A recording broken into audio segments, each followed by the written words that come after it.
Wali Kota Surabaya Tri Risma hari ini menegaskan keinginannya untuk tetap melanjutkan tugasnya di Surabaya. Risma akan meyakinkan Ketua Umum PDI Perjuangan Megawati Soekarno Putri tentang keinginannya tetap di Surabaya jika diminta ikut bertarung dalam Pilgub DKI. Tri Risma hari ini tetap konsisten dengan pernyataannya selama ini yang tetap ingin mengabdi kepada warga Surabaya. Risma mengaku masih belum bertemu dengan Megawati Soekarno Putri untuk membicarakan kemungkinan pencalonannya di pemilihan Gubernur DKI Jakarta. Meski demikian, jika nanti dirinya benar-benar diminta untuk maju dalam Pilgub DKI, ia akan berupaya meyakinkan Megawati tentang pilihannya untuk tetap di Surabaya. Sementara ketika ditanya mengenai kemungkinan dirinya untuk maju dalam pemilihan Gubernur Jawa Timur, Risma bersikukuh tetap akan di Surabaya. Menurutnya Gubernur Jawa Timur adalah jabatan yang berat karena wilayahnya yang luas. Ia khawatir tidak bisa menjangkau seluruh wilayah Jawa Timur ketika menjabat nanti. Menurut saya, ya wali kota, terus kemudian gubernur, kemudian presiden, itu bukan jenjang menurut saya. Karena ini beda. Partai Amanat Nasional tetap mendukung Wali Kota Surabaya Tri Risma hari ini maju pada Pilkada DKI menantang Gubernur petahana Basuki Cahayapurnama. PAN menegaskan koalisi kekeluargaan yang berisi 7 partai tetap solid dan utuh. Sikap PAN yang tetap mendukung Tri Risma hari ini maju sebagai calon gubernur DKI menantang Basuki Cahayapurnama dikatakan Ketua Umum PAN Zulkifli Hasan usai membuka musyawarah daerah PAN DKI. Zulkifli menegaskan Risma merupakan calon kuat yang dapat mengalahkan Ahok pada Pilkada DKI. Sementara itu Ketua DPW PAN DKI Jakarta Eko Patrio mengatakan koalisi kekeluargaan yang berisi 7 partai tetap utuh dan solid. PAN akan mendorong koalisi kekeluargaan untuk mendukung Risma maju sebagai calon gubernur DKI. Alasan kader PAN mendukung Risma karena figurnya yang santun, bersih, merakyat, dan menghargai keberagaman. Jadi berita-berita media yang katanya beredar, Ahok, Jarot, dan sebagainya, kita maunya Bu Risma dengan siapa saja. Yang penting dia bisa memberikan kontribusi yang besar untuk kota Jakarta, santun, bersih, terus juga tentunya merakyat. Dan satu, selalu berkaitan dengan keberagaman. Ya pemirsa, sejumlah partai politik yang tergabung dalam koalisi kekeluargaan masih terus menggodok nama calon gubernur dan wakil gubernur yang akan diusung dalam pemilihan gubernur DKI Jakarta 2017 mendatang. Ya, sementara itu Bawaslu mengingatkan agar seluruh kandidat calon kepala daerah menghindari isu sara karena bisa terkena diskualifikasi. Dua partai politik yang tergabung dalam koalisi kekeluargaan yakni PAN dan P3 bertekad mengusung calon gubernur alternatif untuk Pilgub DKI Jakarta. Ketua Umum P3 Romah Hurmuzi menyatakan setidaknya ada 3 figur yang dinilai potensial untuk diusung oleh P3. Ketiga figur ini adalah Yusril Iza Mahendra, Sandiaga Uno, dan Tri Risma hari ini. Berdasarkan survei internal P3, ketiga figur ini dinilai memiliki elektabilitas yang tinggi. Kita akan tetap mencari figur alternatif yang memungkinkan dari nama-nama yang saya kira sudah lama beredar begitu. Ya, di antara yang ada saya kira kalau jujur kita akui berdasarkan survei yang kita lakukan setelah Lebaran kemarin, di antara Pak Yusril, Pak Sandi, itu di antara nama-nama yang surveinya tinggi bersama Bu Risma. Sementara itu Ketua Umum PAN Zulkifli Hasan menyatakan pihaknya ingin mengusung Tri Risma hari ini. PAN pun terus melobi PDI Perjuangan agar bersedia mengusung wali kota Surabaya ini. Ya Pak Ahok sudah lengkap ya, gubernurnya banyak, surveinya tinggi, partai pendukung sudah. Nah saya lagi mencari ya agar masyarakat Jakarta punya alternatif. Nah saya lagi melakukan pendekatan dengan Ibu Risma, mudah-mudahan nanti Ibu Mega setuju membawa ke Jakarta ya, agar rakyat Jakarta ada pilihan-pilihan alternatif. Pengamat politik Burhanuddin Muhtadi menilai hingga saat ini sosok Ahok masih unggul dalam pemilihan gubernur DKI Jakarta mendatang. Sementara itu nama alternatif bakal calon gubernur lainnya belum ada yang mampu menandingi popularitas dan kredibilitas Ahok. Jadi harus dilihat konstelasinya yang lebih rumit, ya. Rumit dalam pengertian ada konstelasi 2019, ada hubungan Jokowi, Mega, dan Ahok, gitu ya. Kemudian ada juga konstelasi di sekitar struktur politik elit PDIP yang notabene dari semua faksi kecuali Ibu Mega, sentimen anti Ahoknya luar biasa kuat. Terkait maraknya isu SARA yang akan dipakai dalam kampanye Pilkada serentak 2017 ini, Bawaslu akan menindak tegas calon kepala daerah atau tim sukses yang menggunakan isu SARA. Jika terbukti ada calon kepala daerah yang menyerang lawan dengan menggunakan isu SARA, maka akan dikenakan sanksi pidana dan didiskualifikasi. Tim Liputan, Metro TV. Jadi gini loh Pak, yang saya maksud tugas PPWJ itu, yang belum dilakukan adalah Bapak tidak membantu swasta besar mengundang mereka masuk. Nah sekarang saya bicara jujur aja Pak. Dulu Pak ya, kenapa kita bisa kekurangan tenaga nyusun ini semua secara betul? Karena dulu kalau namanya lelang-lelang Pak, Bapak tahu nggak Pak? Yang ngerjain itu semua A sampai Z itu siapa? Yang mau menang lelang Pak. Dia yang ngerjain semua. Nah sekarang caranya gimana? Kita undang lagi mereka yang mau lelang. Tapi kalau dulu kan cuma undang satu. Kalau saya mau si A, saya cuma mainnya sama si A. B, C, D, E aku nggak buka. Kita buka duluan boleh kan Pak sebelum lelang? Jadi undanglah pemain yang bagus-bagus swasta itu. Anda yang tolong susun deh. Masing-masing masukin susun, Anda sudah tinggal copy. Asal niatnya kan bukan mau jahat gitu kan. Bisa kan? Sama kayak saya dulu ERP. Kita nggak ngerti ERP kan? Saya undang yang dari Swedia. Kamu tulis deh, maunya kayak gimana? Saya cuma minta contoh yang di luar negeri. Nah sekarang saya tanya, perusahaan TBK yang bangun apartemen, hotel, gedung, mall gitu besar, itu pakai lelang nggak Pak? Lelang, bukan pilih langsung, lelang Pak mereka Pak. Swasta tuh lelang loh, jangan bilang nggak lelang loh. Lelang semua Pak. Jadi kalau dia lelang, berarti orang itu sudah biasa lelang kan. Yang jadi masalah kan kita suka sombong tuh nggak? Lelang kita beda sama swasta. Beda di mana coba? Kan tinggal prosedur saja. Kalau yang beda, mereka nggak ngerti punya kita, bisa nggak kita ubah ikutin yang swasta cara lelangnya? Bisa. Yang paling nggak bisa mesti undang 5 atau undang berapa. Swasta tuh kadang bisa belasan puluhan Pak, kalau swasta yang bagus bersaing. Presentasi macam-macam dia lakukan. Nah, saya pertanyaan saya PBBJ tugasnya asisten harus ngundang swasta itu. Undang mereka datang, bikin terbuka. Saya juga udah minta siapkan satu pergub ya. Semua rapat kita harus diupload di YouTube. Ketemu swasta. Ini bukan cuma karena saya gubernur. Semua. Jadi siapapun jadi gubernur kalau ngubah ini, ya biar masyarakat yang menilai. Nah saya minta BBWJ diupload ke YouTube, undang semua swasta, asisten yang pimpin. Dia cuma butuh bawa dokumen lelang milik swasta dan kontraknya seperti apa.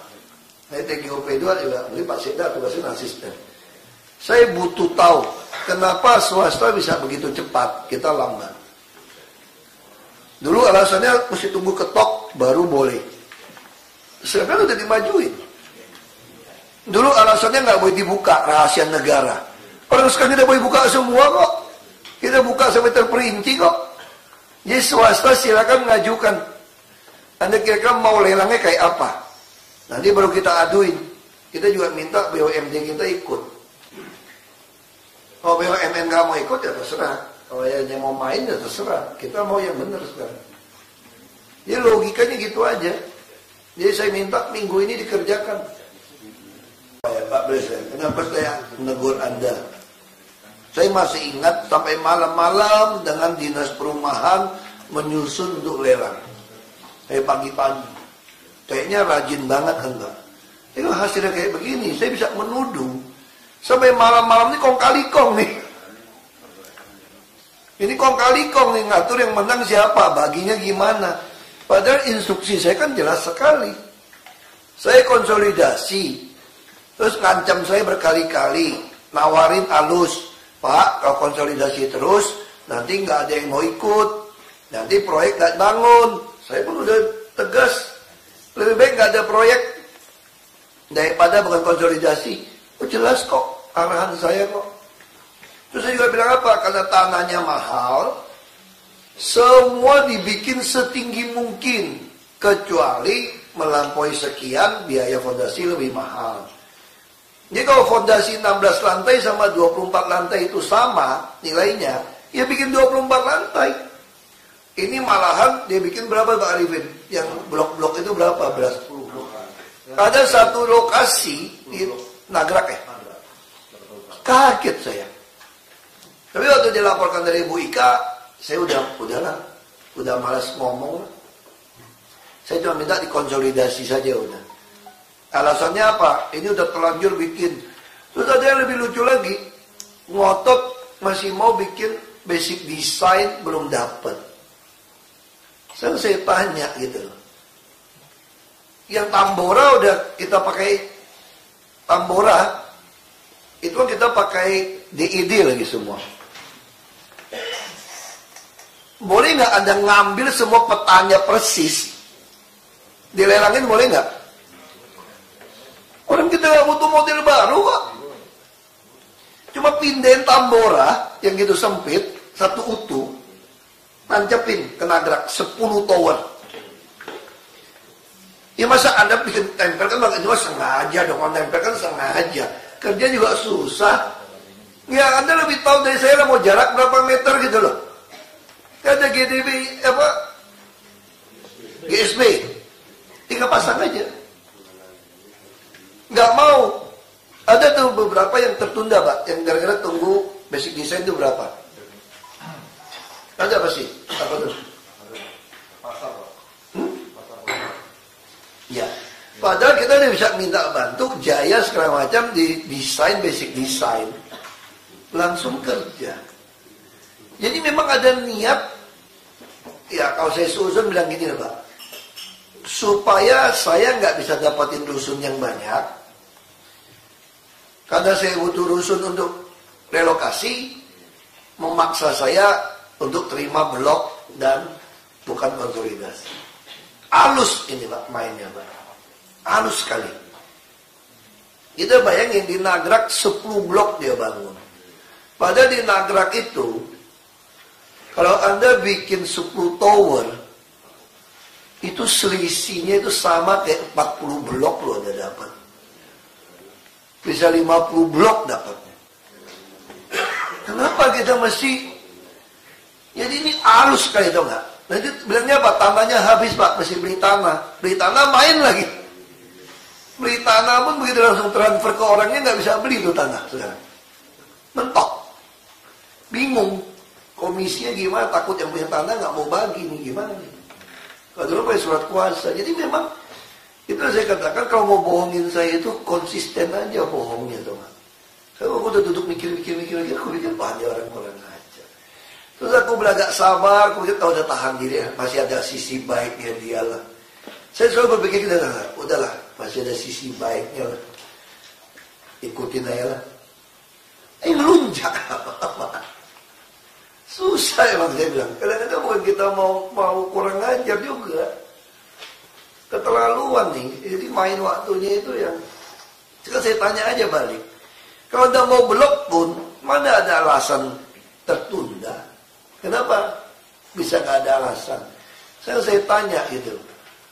Mau yang punya mall swasta gitu banyak, boleh contek nggak? Bisa semua kok. Undang mereka datang. Ada nggak niat seperti itu? Enggak. Kita cuma maunya grup-grup yang menang ini. Dia memang udah bener. Bukan bener lah. Berarti masih sama. Ini sebenarnya kontraktor itu ya. Bapak Ibu ya. Kenapa saya berhenti tidak mau jadi kontraktor? Ikutin bapak saya. Bapak saya juga berhenti. Begitu orde lama masuk orde baru, bapak saya sebentar terus berhenti. Karena pejabat, oknum pejabat itu minta ngijon sebetulnya. Jadi udah dapat duit jatah proyek ini, buat proyek tahun depan mau menang, udah minta lagi, tahun depan mau menang gak nih? Ini goreng mesti minta duit tuh. Jadi semua begitu. Ya istilah bapak saya tuh nggak, lu sekolah yang bener. Nah, gede jangan jadi pemborong. Kenapa Pak? Kita tuh numpang hidup lewat hidung orang. Itu istilah bapak saya. Kita ini cuma jadi anak sulungnya itu oknum pejabat. Saya dari kecil di bapak saya kasih tahu gitu. Kita cuma jadi anak sulungnya dia. Tiap hari muter, kita yang ngutang situ sini. Begitu ada penggantian pejabat, wah langsung cash flow agak berantakan. Kita lagi itu yang terjadi di kita makanya itu. Jadi soal proyek-proyek kita itu udah ngijon. Udah ngijon dari awal, dia udah tembak. Tapi itu terus SMK udah bertahap aja.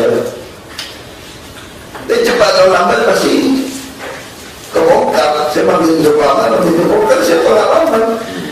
Ya tolong nih, ini bagi saya ini BPJ ini menjulikakan pada Pak Pres. Kalau Anda tidak memanggil orang untuk, tapi sebaiknya berpikir sebaik juga. Ya udah nggak dipercaya gubernur, kita sikat aja lah begini lah.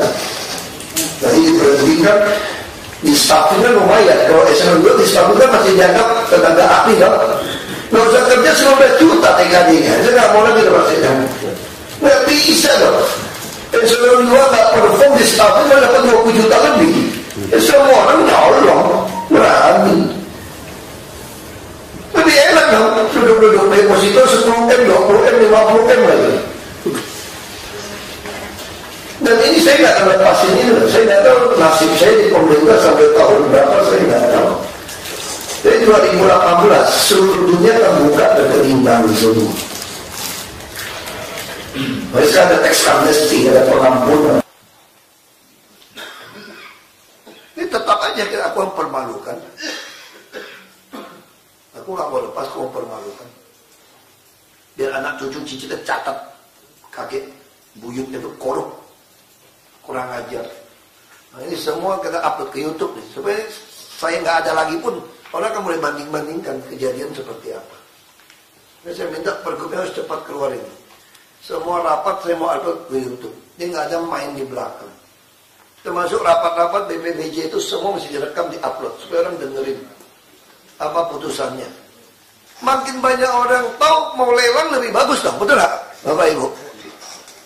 Soal angka kan masing-masing berdebat. Kalau saya semua terperinci, saya kasih semua, bisa saja dia ketemu baut lebih murah kan? Atau dia lihat, aku bisa hemat nih. Kenapa? Aku biayanya LSM yang ngumpulin belanja paku bisa buat proyek, terserah dia misalnya gitu. Saya nggak mau tahu. Dia harus dibuka semua. Ini kita nggak buka, kita umpetin. Jadi saya mau keluarin pergub, semua SKPD rapat putusan harus diupload, supaya masyarakat nggak ada yang lagi rahasia. Jadi dia bisa tahu apa pikiran kita. Saya logika gini Pak, ada rahasia nggak kita Pak di pajak segala macam berapa? Nah, kalau ada rahasia kita mau nilai Pak. Kalau saya mau main sama properti pengembang, saya nggak berani ada rapim BKPRD di-upload di YouTube, betul nggak Pak ini? Nggak berani saya. Rapim ini saya nggak berani upload di YouTube juga, nggak berani saya. Susah saya mau ngeles, mau main sama pengembang. Kalau saya takut sama pengembang, nggak usah menjadi takut sama mereka. Kira-kira saya mau upload ke YouTube nggak? Nolak mereka. Enggak. Jadi pengembang-pengembang yang ditolak, tahu nggak siapa yang perintah tolak semua? Tahu. Karena semua terbuka. Makanya saya itu nggak pernah takut sama siapapun. Karena saya nggak terima suap, saya nggak berpihak. Kenapa saya takut? Udah kita terima orang di depan semua. Video shoot kita terus, wartawan gitu banyak di depan. Anda kalau nggak adil, selesai loh Anda loh. Ya kan, selesai Anda kan? Nah, saya berani saja, karena bagi saya belajar untuk adil. Ini cara kita untuk menjaga. Jadi BPBJ, kalau dia nggak mau upload ke YouTube semua rapat putusan dia, sama SKPD, ini pelanggaran. Saya siapin pergubnya minggu ini keluarin. Nggak bisa ditoleransi lagi ini. Udah nggak benar. Jadi situ juga bisa ketahuan SKPD mana benar mana salah. Kalau Anda bisik-bisik, undang swasta, diupload di YouTube. Undang semua kontraktor swasta. yang besar-besar. Sekali lagi kurang kerjaan. Nanti bikin pertemuan, Pak. Saya mau hadir. Bikin pertemuan, kita mau tanya kenapa dia nggak mau ikut lelang sama kita. Kita mau tahu persis. Yes. Undang. Kan banyak tuh. Bangun Cipta, apa kan banyak. Kalau PP itu BUMN ya. Kita bisa undang semua besar-besar itu. Itu di mana-mana tuh Pulau Intan apa itu. Besar-besar. Kontrak itu banyak besar-besar swasta. Seluruh Indonesia bila perlu kita undang, daftar kontraktor. Nanti ya, ini kontraktor luar negeri bisa masuk nggak ASEAN? Kalau Anda nggak mau latih kontraktor kita dengan tegas, mendidik mereka dengan tegas, cepat atau lambat kita ditelan kontraktor Asia Tenggara. Jadi yang kita lakukan ini kalau dipotong, soalnya kita kejam, matikan pengusaha lokal. Ini bukan kejam, saya lagi melatih kamu untuk bisa berantem lawan dia. Kalau Anda cuma dimanjain melulu, main melulu, kontraktor asing juga nggak mau masuk. Takut ya. Kalau nggak mau masuk, mutu kerjaan Anda bagus nggak? Jelek. Berarti biaya pemeliharaan Anda akan lebih mahal. Orang lain 20 tahun nggak ada perbaikan, kamu tiap 5 tahun perbaikan, 3 tahun perbaikan. Orang udah bikin tower yang baru, Anda masih berkutat di situ. Itu terjadi salah satu yang sederhana apa Jakarta? Trotoar. 2.600 km perlu perbaikan, bangun baru sama perbaikan. Kenapa Jakarta sekian puluh tahun nggak pernah beres trotoar? Yang diperbaiki, yang dibongkar, yang dipasang trotoar itu melulu. Betul kan Pak? Baru copot. Karena kontraktornya abal-abal. Yang rugi siapa? Kita semua. Saya mendingan tegas sama ribet kayak gitu. Ini BPPJ harus jelas ini. Swasta segera atur.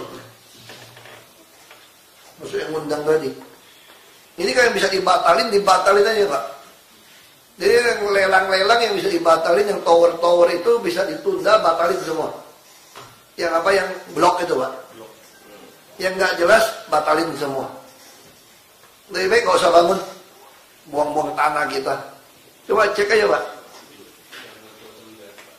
Apa? Oh enggak, kan nggak keburu lagi nih Pak. Batalin sirpa. Toh kita duit kita juga agak berantakan kita duit kita. Buang aja. Batalin semua.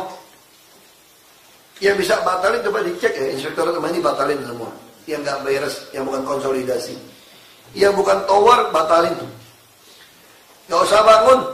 Ya pikir takut saya nanti kalau nggak ada rusun. Ya udah nggak usah normalisasi sungai, biarin aja. Santai aja kita Pak. Daripada dia teriak-teriak kesenangan, bisa ngerjain kita. Batalin semua itu. Cek aja yang mana Pak. Yang meragukan semua, atau yang misalnya kayak Marunda. Meragukan kan kemampuannya kan. Kita cari apa alasan, batalin aja. Suruh cek. Nanti langsung turun satu tim. Batalin. Yang abal-abal batalin semua dah. Yang menang abal-abal cari alasan nggak jelas, satu meleset dikit aja, stop. Suruh inspektorat cek nilai berapa, dia harus bayar kita kembali berapa, batalin. Sombong sekali dia pikir kita takut gitu. Paling nanti keluar di media kan, target Ahok tidak tercapai untuk membangun sekian rusun. Kalau udah memang begitu cara mainnya tuh kan. Dia lupa. Kalau saya mah nggak peduli kok. Ngoceh aja situ. Pusing amat. Dia bakal kasih kesempatan orang nyolong, keenakan main. Batalin aja. Jadi kita PMP aja tuh ke pasar. Misalnya Pasar Jaya gitu ya. Kan dia bisa bikin yang betul. Dia bisa bikin di atas. Dia kerjasama dengan. Bagi kita kan yang penting orang kelas menengah bisa tinggal di rumah yang murah. Sekarang ada 5-6 lantai. Mana zaman lagi pakai undi siapa di bawah, ada orang tua. Lalu yang muda tinggal di atas. Emang yang di atas gak bisa jadi tua? Betul gak Bapak Ibu ya? Terus yang muda gak bisa kecelakaan? Bisa juga toh? Nah kalau gitu ngapain kamu gak pakai lift saja? Kalau 5-6 lantai pakai lift sama 24 lantai sama gak? Tapi liftnya jangan merek Ahok, bos. Jangan merek Mitsubishi, kayak. Itu jangan merek yang nggak pernah tiba-tiba merek Ahok baru, jangan. Beli dong lift yang agennya jelas gitu loh. Yang ada ATPM-nya supaya kita sampai 30 tahun, 40 tahun. Misalnya contoh, DKI punya saham tuh di lift Mitsubishi. DKI punya saham lewat Jaya. Itu sampai sekarang liftnya tuh masih pakai gitu bagus. Jangan juga lift merek baru loh walaupun dunia. Kita ragu apakah dia bertahan lama nggak. Jadi kita bisa buat spek. Lift harus yang populasi terbanyak, yang sudah berusia di atas 30 tahun beroperasi, misalnya di Jakarta ada ATPM, itu syaratnya. Jadi waktu bikinnya, boleh nggak seperti itu? Kalau kita nggak mau bikin seperti itu, kenapa? Memang niatnya ada lift merek Ahok, nawarin diskonnya 60%. Ya itu yang masalah di kita gitu loh. Kalau enggak mah nggak ada masalah kok. Otak yang masalah itu karena korupsi aja sebetulnya. Kalau enggak mungkin ada masalah. Anda punya uang banyak, beli merek Jerman sama merek nggak jelas, beda 150 juta. Ada 50 juta, Anda beli yang mana? Tapi kalau kita enggak, kita beli merek Ahok itu. Alasannya apa? Lebih murah 50 juta, Pak. Itu mah bohong, bukan 50 juta. Itu komisinya 30%, bos. Kalau yang itu pelit, cuma mau kasih ya bonus-bonus karpet doang sih kasihnya. Tape recorder doang, kaca film doang, dinilai uang cuma 1-2 juta. Itu yang masalah kita. Itu ya. Jadi kalau nggak ada duit macam-macam, saya masih ingat Pak Sekda ngomong gini. Saya tanya Pak Sekda, kita mau naikin TKD cukup tinggi. Pak Sekda bilang, ini nggak boleh lagi nyolong-nyolong main-main. Kalau TKD udah naik, ini nggak bisa lagi main, kata Pak Sekda. Jadi waktu saya lihat TKD gitu tinggi, itu kenapa saya izinkan. Ini mohon maaf saja ya. Ini sebetulnya tuh kompromi saya kepada Anda supaya tidak mencuri lagi. Saudara. Jadi masing-masing Anda mau ngitung nih. Kalau gua selama dicuri dapat uang sekian, disitulah dasar kenapa PNS DKI minta TKD begitu tinggi. Karena gaya hidup. Selama ini kan hidupnya ditopang dengan uang-uang yang tentu tidak semuanya oknum ditopang oleh uang-uang yang nggak jelas. Nah sekarang begitu kita bilang mau diperjelas, langsung minta ya minimal mirip-mirip lah buat nopang saya gitu. Nah itu yang terjadi. Kalau yang biasa nyolong di atas nggak akan pernah puas. Nah, kita harus berani keluarin, ganti orang dari bawah yang sudah bersyukur dengan gaji ini. Kayak Pak Agus. Saya bertanya, saya harap beliau, ternyata saya juga salah satu yang saya tanya soal kebutuhan gaji beliau Pak Agus ya. Saya tanya Pak Agus, Anda butuh berapa? Ini disebutin kecil, 40-50 juta waktu itu.